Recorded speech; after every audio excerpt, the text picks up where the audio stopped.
Hi guys, it's Mark Sewell from O'Brien Real Estate Cranbourne, and Christmas has come early to my family this year with the new addition. Let me introduce Bunty.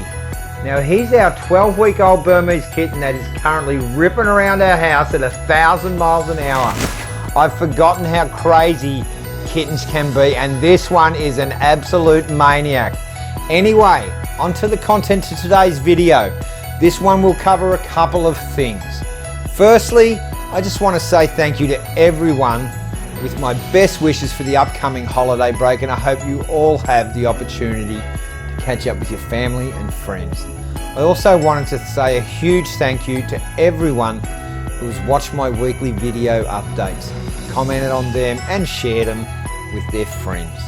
The feedback I've received it's been amazing. It's great to know that many of you value the information that I've been able to share with you over the last year.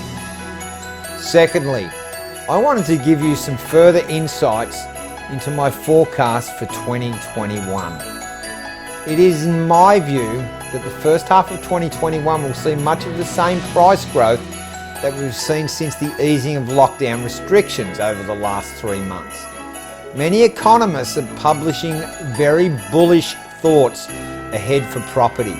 SQM Research Managing Director Lewis Christopher is now expecting prices to jump between 2 to 6% in Melbourne, and NAB's Andy Kerr is forecasting price growth upwards of 5% in each of the next 2 years nationally. Simple factors that form my opinion evolve around the fundamentals that consumer confidence is at a 7-year high. There are cheap loans out there, the continued strong first home buyer activity, renewed investor interest, and the tightening turnover of housing. It still remains to see what the stamp duty concessions will do to the market. Loan deferments at the peak of the crisis in June accounted for 10.1% of loans. That number has dropped to 3.4% as reported by Moody's Investor Service. Investors returning to the property market in 2021 will continue to improve, as the safe haven of banks will barely return anything on your money when you apply the rate of inflation. With an expanding economy still through the heavy government stimulus, investors that sat on the sidelines in 2020 will find certainty back in bricks and mortars. Investors accounted for less than 25% of total sales last year, which in fact is their lowest participation level on record. They will no doubt be lured back by potential bigger capital gains and low interest rates. The next market catalyst for growth will continue to come from the first home buyer end of the market, with their incentives continued until 30th of June 2021. I believe their impact on demand will flow through to most suburbs through residential home sales and not so much with apartment type sales.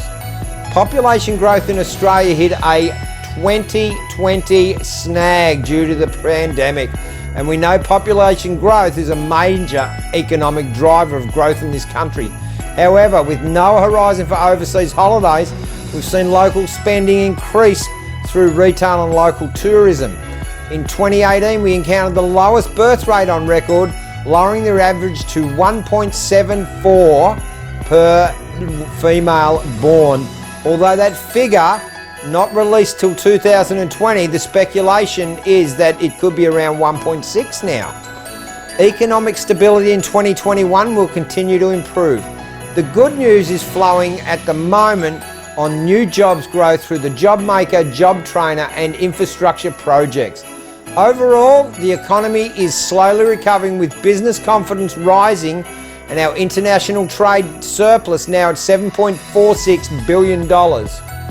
We hope to see an improving in housing supply in 2021, flowing on from the recent increase in building approvals created through the Home Builders Grant and social housing projects from the government, which should in turn see an improvement in stock turnover and stock levels.